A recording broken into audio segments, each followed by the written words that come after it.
आचार्य अग्निदेव जी किसी परीक्षा के मोहताज नहीं है, तो मैं फॉर्मेलिटी ना करते हुए डायरेक्ट इनको से अनुरोध करता हूँ कि वो आप तो अच्छी बातें बताएं। 10-11 महीने में ये हैदराबाद से आई, तो मैंने उनसे अनुरोध किया, वैसे भी अनुरोध कभी कराते नहीं, तो हमारा कैंसिल करें। चलो आप और में कभी ना कभी तो सुनने तो होते ही हैं। ईश्वर स्तुति प्रार्थना उपासना का सबसे पहला ही मंत्र है, वहां हम बोलते हैं ओम स्वामी देव, है ना। उस मंत्र में कहा है कि हे प्रभु आप हमारे दुर्गुण दुर्व्यसन और दुखों को दूर कर दीजिए।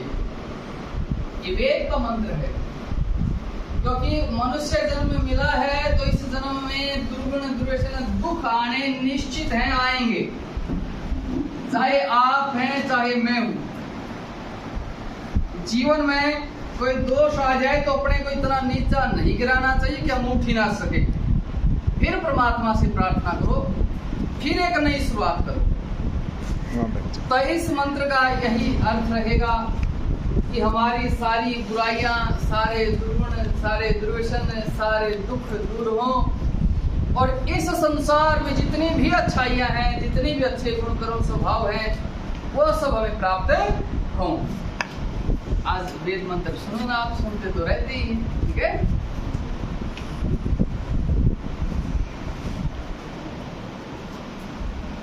ओम विश्वानि देव सवितर्दुरितानि पराशुव यद्भद्रं तन्न आशुव। ओम। आदरणीय जयदेव जी, यशपाल जी से भी बड़ा लंबा परिचय है, लगभग 5 वर्ष से मैं यहाँ स्कूल से जुड़ा हुआ हूँ। और जब मैं शुरुआत में आया, पहली बार बोला था, तो यशपाल जी मुझे कई स्कूलों में लेके गए थे, वीडियो बनाई रही यशपाल जी। मेरी भी रुचि है विद्यार्थियों के बीच में बोलने की, बताने की। आज भी आपको कुछ बातें बताऊंगा मैं। आप सब तैयारी कर रहे हैं, मेहनत कर रहे हैं, कई बार लगता होगा कि नहीं हो पा रहा है, मेरे से नहीं हो पाएगा। कई बार कोई चीज़ें बहुत जल्दी समझ में आ जाती होंगी, कई बार समझ में ही नहीं आती होंगी, और ऐसा कष्ट होता होगा कि ये मैं कैसे कर ले जाऊंगा जब मेरी समझ में नहीं आ रहा है। याद भी नहीं होता होगा, और ऐसा भी होता होगा दूसरे विद्यार्थी इतनी जल्दी याद कर लेते हैं, इतनी जल्दी समझ लेते हैं, मेरी समझ में नहीं आता, मुझे याद नहीं होता, और हम अपना आत्मविश्वास भी गिरा देते होंगे। हम अपना आत्मविश्वास भी गिरा देते होंगे।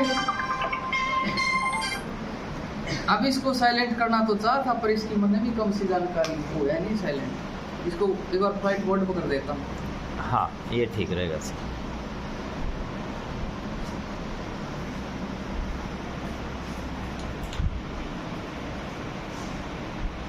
ऐसा अनेकों बार आपके साथ होगा, लेकिन मेरी बात ध्यान से सुनना।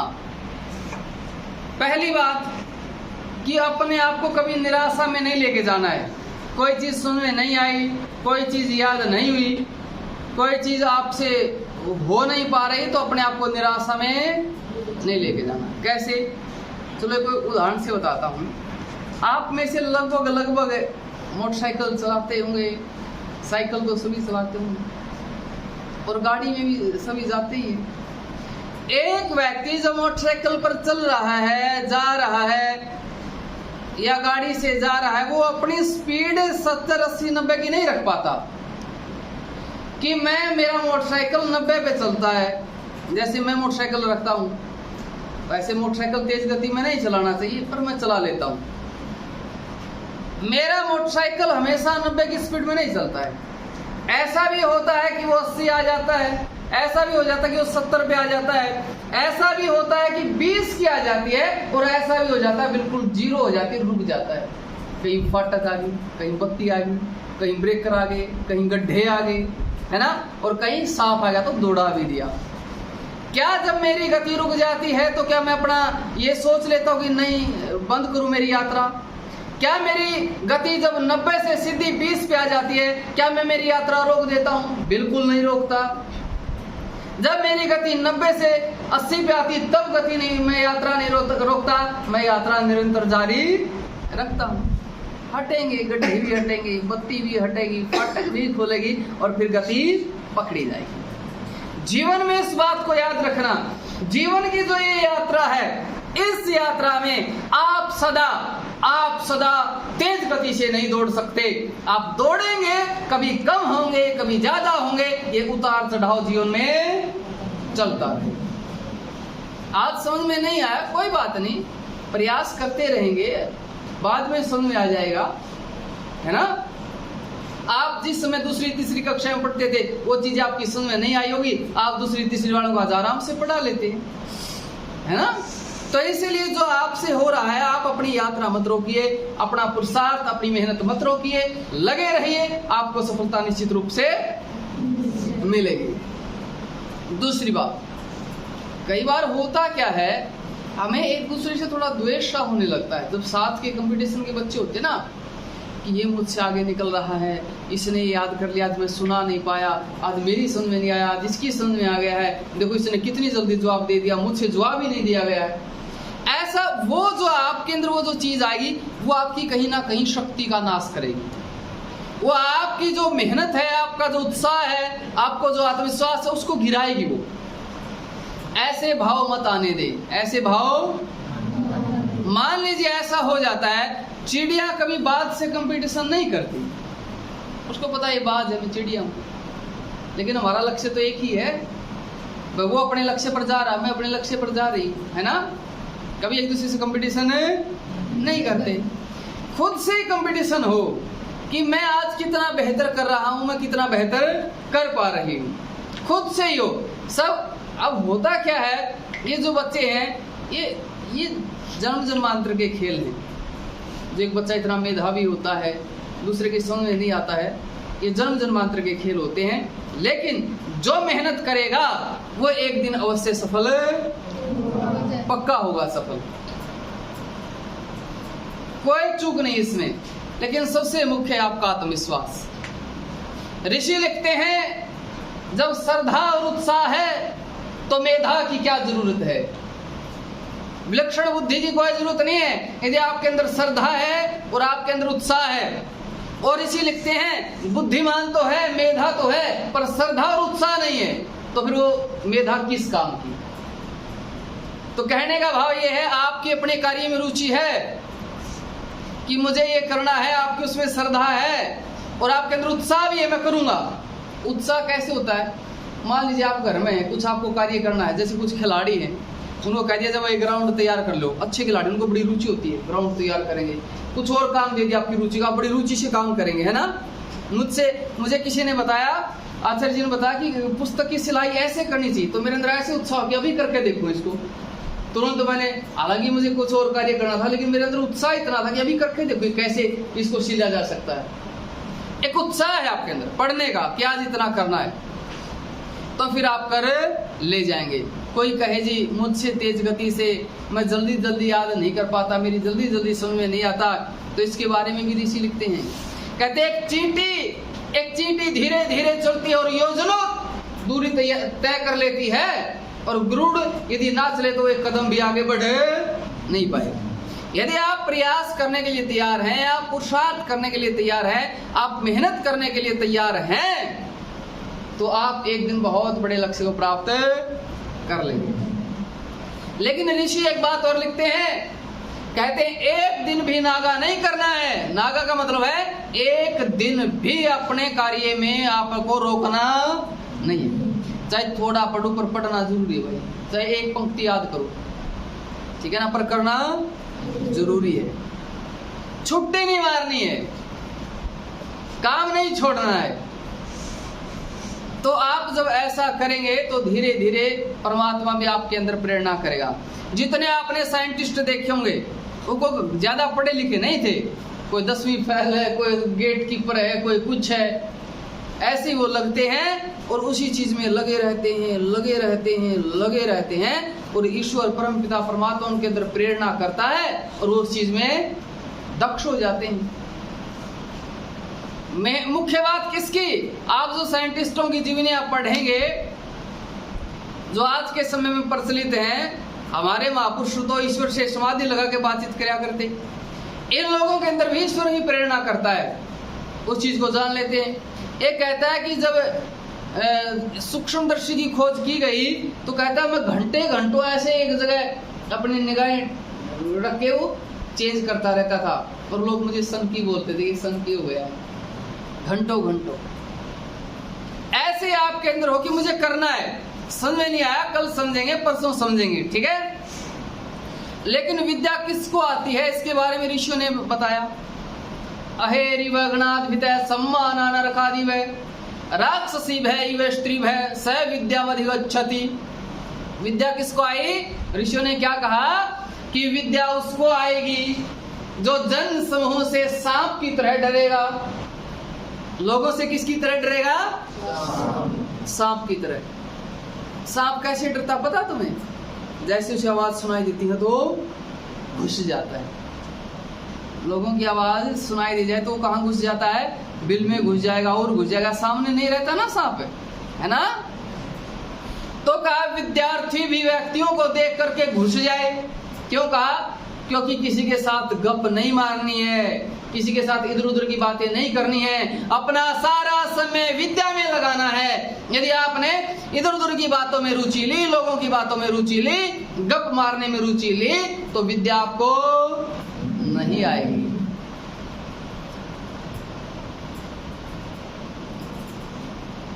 तो इस बात का विशेष ध्यान रखना। निमंत्रण आ रहा है, एक लड़का था, उसने अपने साथी को कहा भाई चलो मेरा एक कार्यक्रम है, कंपटीशन है, ये वो है, वहां चलते हैं देखें। बोले भाई मैं नहीं आ सकता, अभी मैं तैयारी कर रहा हूँ। वो नाराज हो गया। नाराज क्या होना है भाई, जिस दिन हम सफल हो जाएंगे फिर यही काम करने पे हैं, अभी तो हमारे पास समय नहीं है।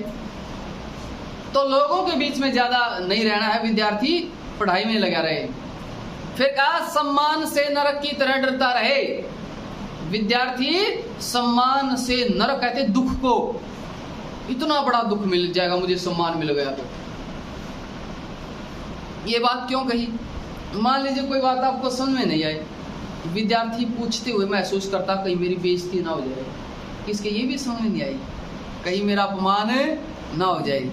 कहता नहीं, अपमान से नहीं डरना है,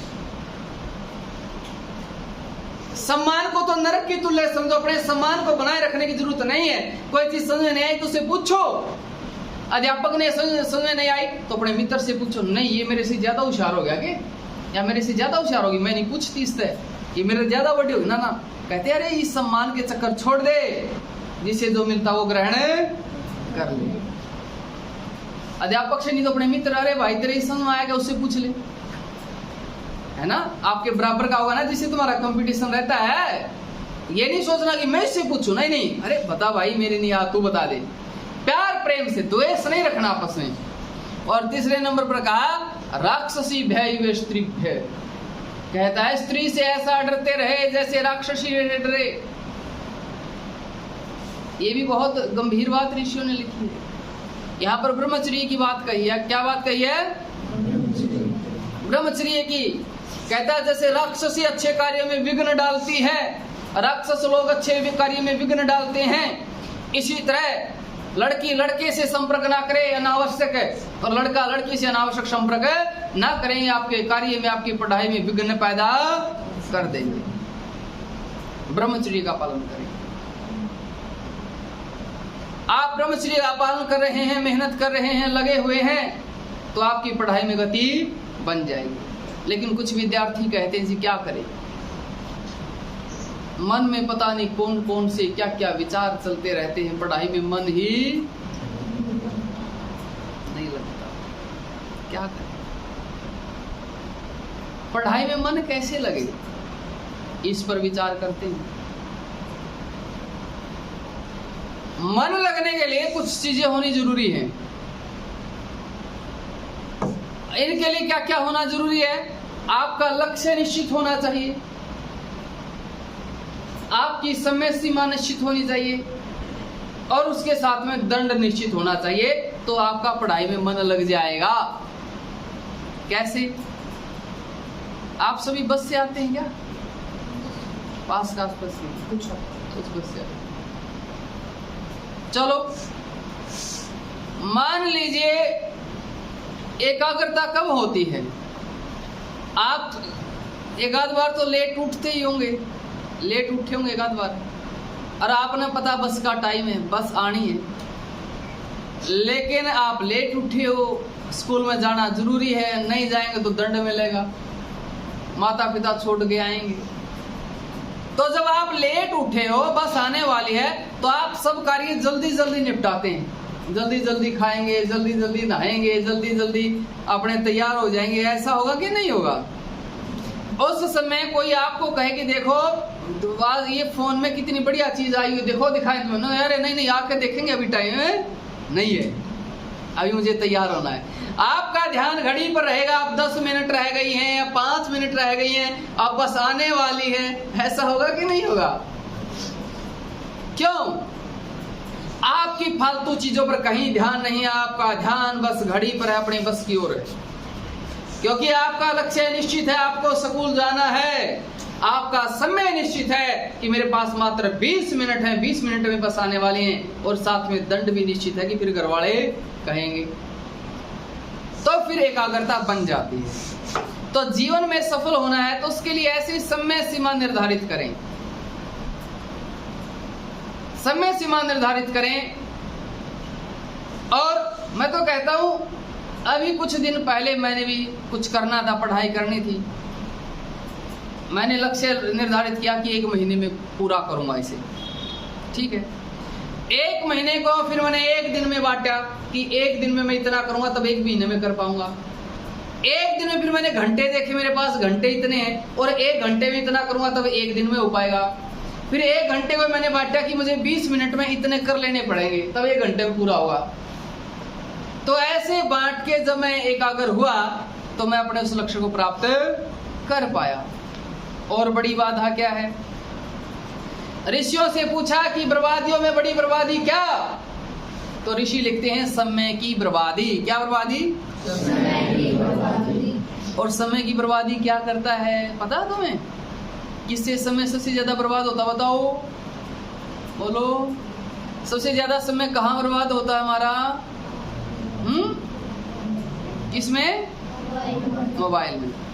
इंस्टाग्राम चलाते हो गए, उसमें आते हैं नए नए गाने, फिल्मी गानों पर वो हमारी बहनों के भी अच्छे नृत्य मिलते हैं, बड़ी सुंदर सुंदर बहनें उस पर अपने वो डालती हैं, रूप का आकर्षण होता है ना। फिर आजकल इंस्टाग्राम चल रहा है, आजकल तो यही ज्यादा प्रसिद्ध हो रहा है, फेसबुक भी होया करती, टेलीग्राम है, पता नहीं क्या क्या, व्हाट्सएप के स्टेटस हैं, और भी चैटिंग पैटिंग, 70 तरह की बीमारी इस देश में चल पड़ी है। याद रखना बच्चों, जीवन में कुछ बनना है तो मेरी बात याद रख लेना। हमें एक बात सिखाई जाती है जब हम गुरुकुल में जाते हैं कि दुनिया के सुख छोड़ दे, अपना समझे मरण, घो चू पू निस दिन करोगे, प्रतिदिन करोगे, तब आएगी वही आकरण। हमें शास्त्रों के पढ़ने के लिए क्या सिखाया कि ये दुनिया के सुख छोड़ दे भाई, ये मोबाइल, ये इंस्टाग्राम, ये टेलीग्राम, ये चैटिंग, ये सेटिंग, ये सीरियल, ये मूवी, ये बर्थडे, ये विवाह, ये पार्टी, ये डांस, ये मित्र का वो जाना, ये मित्र के आना ना, दुनिया के सारे सुख छोड़ दे, अपना समझे मरण कि मैं मर गया हूं, मैं कौन मेरे मित्र है, किसके साथ चैटिंग है, किसके साथ में मेरा मोबाइल है, कौन सी मेरी इंस्टाग्राम आईडी, कौन, मैं पता ही नहीं, मर गया मैं तो। नया जीवन है मेरा, और इस नए जीवन में मुझे मेरे लक्ष्य के अलावा और कुछ दिखाई। मैंने जब घर छोड़ा तो लगभग 2.5-3 महीने हुए थे। अब घर छोड़ना हंसी खेल नहीं होता। लोग कहते हैं भाई गांव के जोड़ पेटे भी याद आने लग जाए। जो आदमी ठीक ठीक घर छोड़ा है ना, एक कया करता मेरे को, बोले भाई बात विचार कर लिए, आदमी कह घर वालों की तो बात बहुत नजदीक की है, वो तो याद आने हैं। गांव के पेटे जोड़ भी याद आने हैं। फिर वो पेटा कितना बड़ा हो गया होगा हैं? वो बालक जो से गोद में खिलाए थे तने, वो कितने बड़े हो गए होंगे। आजकल तो इंटरनेट मोबाइल का जमाना है, उस समय ये चीजें नहीं होती थी ना, बस गया तो घर से निकल गया तो निकल गया। तो मुझे भी 2.5-3 महीने हुए थे। कोई दुर्घटना में मुझे किसी अंतिम संस्कार पर जाना पड़ा और वहां घर वाले आए हुए थे सब। अब जवान मौत थी तो कोई आपस में बोल नहीं सका था। मैं यही कटी वस्त्र खड़ा हुआ था। बहुत से लोगों ने मुझे पहली बार इस अवस्था में देखा था, लेकिन आपस में कोई बोलने नहीं था, क्योंकि माहौल वातावरण ऐसा था, वो दुख का वातावरण था। उस अवस्था में तो मुझे भी भाई, मैं भी तो आदमी हूँ, मैं भी तो उनके बीच में पढ़ा लिखा खेला कूदा हूँ। मैंने होया कि यहाँ से निकल ले जल्दी से। मैंने जब सबको देखा कि जल्दी से यहाँ से निकल लूँ, मैं जल्दी से वहाँ से मोटरसाइकिल स्टार्ट की और मैं निकल लिया। जैसे मोटरसाइकिल स्टार्ट करके निकल ही रहा था तो हमारे भाई का फोन आवाज़ आई, रुको भाई। तो उसने आवाज़ दी तो मैंने कहा भाई मैं भी निकल। बोला नहीं, आपको बुला रहे हैं अभी, सारे माताएं आदि बुला रही हैं। मैंने कहा भाई अभी निकलने दे मुझे, अभी ठीक नहीं है। बोला नहीं नहीं, एक बार मिल ले भाई। मैं वहाँ अब क्या था, चले आ गया। अब घर छोड़ रखा है, उन्हें पता है यूँ हमसे जा लिया है, तो वहाँ मृत्यु का समय था, दुख वैसे ही था। तो माताओं ने मेरे ऊपर बड़ा आरक आया। वो आरक बहुत समझते हो ना, आरक को आप क्या बोलते हैं? वो कहते हैं ना आरक आ जाना, इमोशनल हो जाना, इमोशनल हो, भावुक हो गई वो। तो उन्होंने तो मेरे ऊपर जाफी, और कभी वो जाफी हो रहा, कभी वो रोने लगी। अच्छा, फिर मैं भी तो आदमी था भाई, मैं भी भावुक हो गया, मेरी भी पानी हो गया।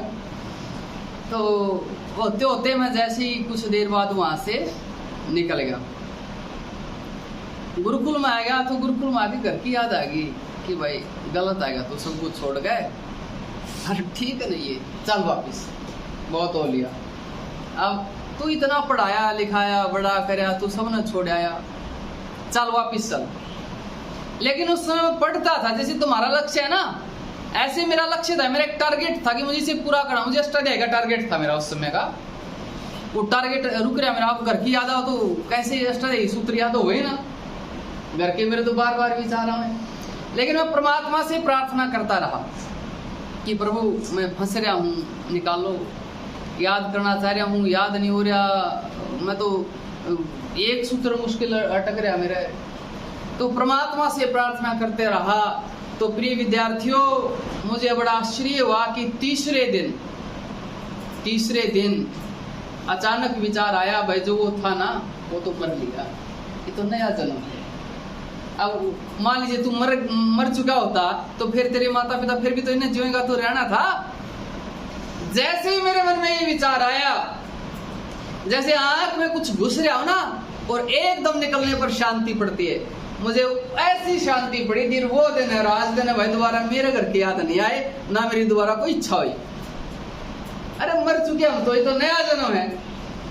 तो कहते हैं अपना समझे मरण, मार दो अपने आप को। कौन मेरे मित्र हैं, कौन फ्रेंड्स हैं, किसके पास जाना है, किसकी पार्टी है, किसका बर्थडे है, किसका विवाह है, कुछ नहीं पता मुझे। मेरा लक्ष्य है, मुझे इस टेस्ट को क्लियर करना है। फिर इसी लिखते हैं, घो चूपू, निस्दिन करोगे, प्रतिदिन करोगे। गो का मतलब है घोटना, चू का मतलब चुप रहना। जो चीज आपने की है उसको बार बार दोहराओ। यदि आपने याद कर लिया है, समझ लिया, उसे दोहराया नहीं, तो ये वो हालात है कि गर्मी के महीने में, जेठ के महीने में पेड़ तो लगा देना पर पानी न देना, सूख जाएगा वो। घोटो, बार बार दोहराओ उसको। जो आपने पढ़ लिया है उसे 24 घंटे के अंदर दोहराओ, फिर उसे कम से कम 1 सप्ताह में दोहराओ। दोहराते जितना जो दोहराएगा, याद रखना, उसकी उतनी ज्यादा उन्नति होगी। घोटना, चू मैंने चुप रहना, चुप रहो, ज्यादा गप मत मारो। आजा ताई, आजा चाची, आजा भाई, आजा बेबे, ज्यादा गप नहीं मारनी, चुप रहो। और घोटना, चुप रहना, बार बार घोटा, चुप रहे, और पुनरावृत्ति करते रहो। या पूछना, बार बार कोई चीज समझ नहीं आई तो उसे बार बार पूछो एक दूसरे से, ठीक है ना। चर्चा करो आपस में, कैसे हो गया, ये कैसे होना था, चिंतन करो उस पर, विचार करो उस पर, ठीक है। तो जब आप घोटना, चुप रहना और पूछना करोगे तो फिर आपकी विद्या में उन्नति होगी। हमें और भी सिखाया जाता है, कहता भाई यदि आप कोयला बनकर दबे रहे तो एक दिन हीरा बन जाओगे। दबे रहो, गुरुकुल से बाहर मत निकलो, गुरुकुल की बाहर की मत सोचो, यहीं लगे रहो तो आप एक दिन चमक जाओगे। आज यहाँ है, आज वहां, ऐसे कुछ नहीं होगा। फिर आप सिर्फ और सिर्फ अपनी पढ़ाई में अपने आप को बंद कर दो, पढ़ाई में ही लगे रहो, तुम चमक जाओगे। एक बात और कही जाती है हमें, बोले भाई पत्थर है और चाट के घिसाना है तुमने, मतलब धैर्य रखना है। अब पत्थर को चाट करके घिसाने में कितनी मेहनत लगे भाई, है ना। कहता है इतना धैर्य रखना है, आपको कोई चीज समझ में नहीं आ रही फिर भी लगे रहो उस पर, लगे रहो, लगे रहो, लगे रहो, वो आ जाएगी। हिम्मत नहीं हारनी है। तो इससे आपकी विद्या बढ़ेगी। और विद्या में सबसे बड़ा बाधक कोई है तो वो मोबाइल है। क्या है?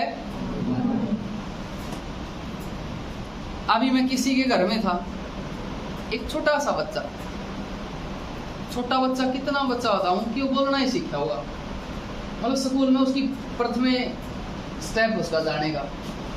मैं उसके घर में था, वो आया, आते ही बोला, अपने दादा से बोला कि अब मुझे फोन दो, आध घंटा मुझे फोन चलाने की अनुमति है। आंखें खराब है उसकी कि आध घंटा डॉक्टरों ने अनुमति दी है। तो आते उसने फोन ले लिया, दादी का फोन। दादी आई, दादी बोली कि आचार्य जी आए हैं, फोन चला रहा है। अब समस्या ये हुई कि आचार्य जी भी फोन चला रहे थे। मेरे पास मैसेज आदि बहुत आते हैं, समस्याएं इतनी, लोग इतने परेशान हैं कि अब क्या करें। मैं भी कुछ रिप्लाई आदि, मुझे बहुत शर्म आई, अरे दिमाग में फोन, मैं खुद ही लग रहा हूँ, अब मैं इसने क्या कहूँ, ठीक है ना। तो कहते ना गुड़ वाली बात है, 2-4 दिन बाद आई है। तो एक छोटा सा बच्चा आते ही मोबाइल पे लग जाता है। मैंने देखा मोबाइल बहुत बड़ी समस्या है। मैंने जो पीछे मेरे लक्ष्य को पूरा करना था, अभी पिछले महीने की बात है, मैंने मोबाइल छोड़ दिया। मैंने मोबाइल छोड़ दिया, मोबाइल का प्रयोग नहीं करूंगा। और मोबाइल से मेरी बहुत चीजें जुड़ी हुई हैं। मेरा दान का खर्चा पानी मोबाइल से चलता है।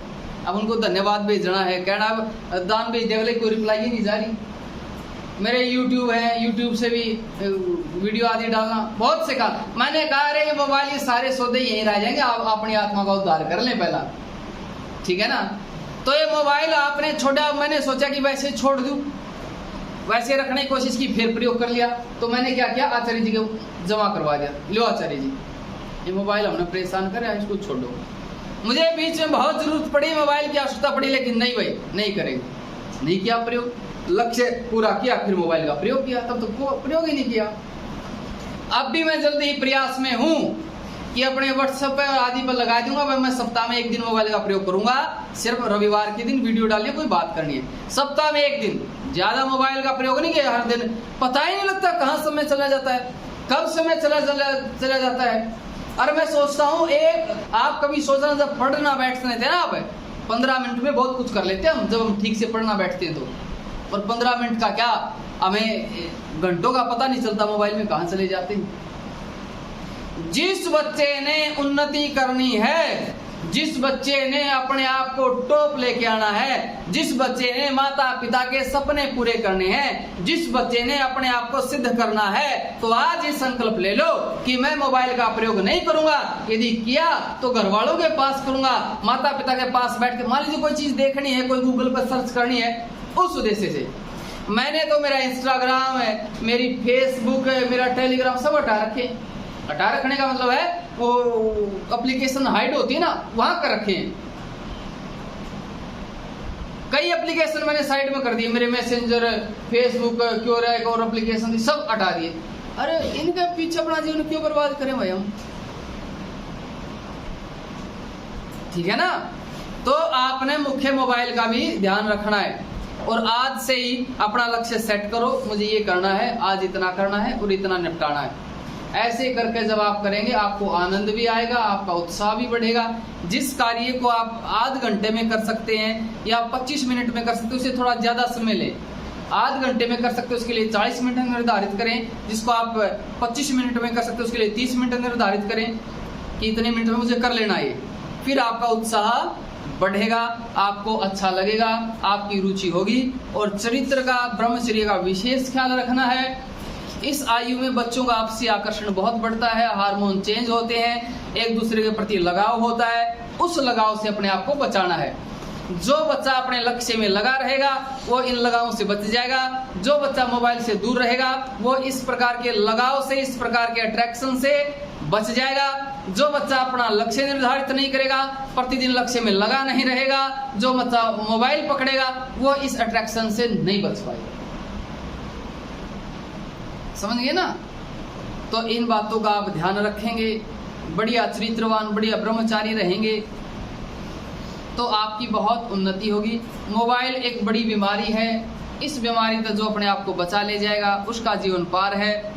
भाई फंस हम भी रहे हैं, लेकिन हम अपने आप को कहीं ना कहीं काबू कर लेते हैं, ठीक है ना। ये बीमारी है ये मोबाइल।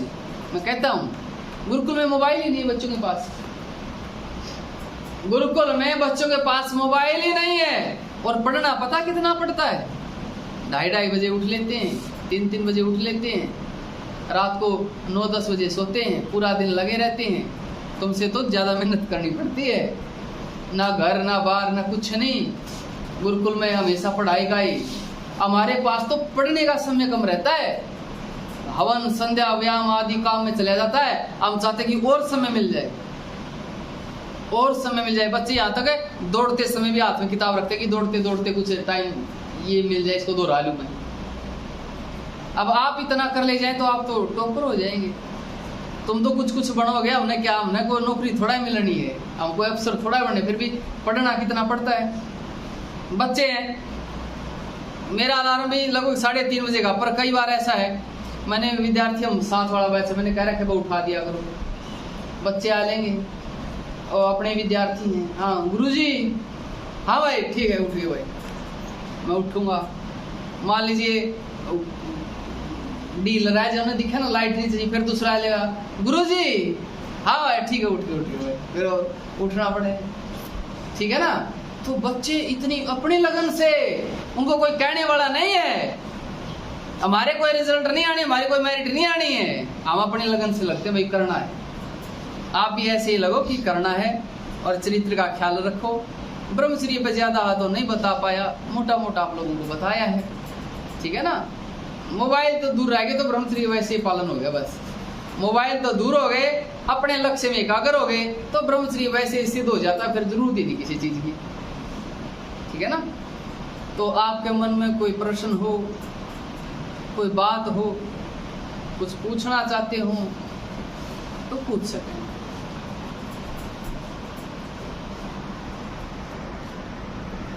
आपको कुछ ऐसा लगता है जी, निसंकोच, बिना किसी संकोच के,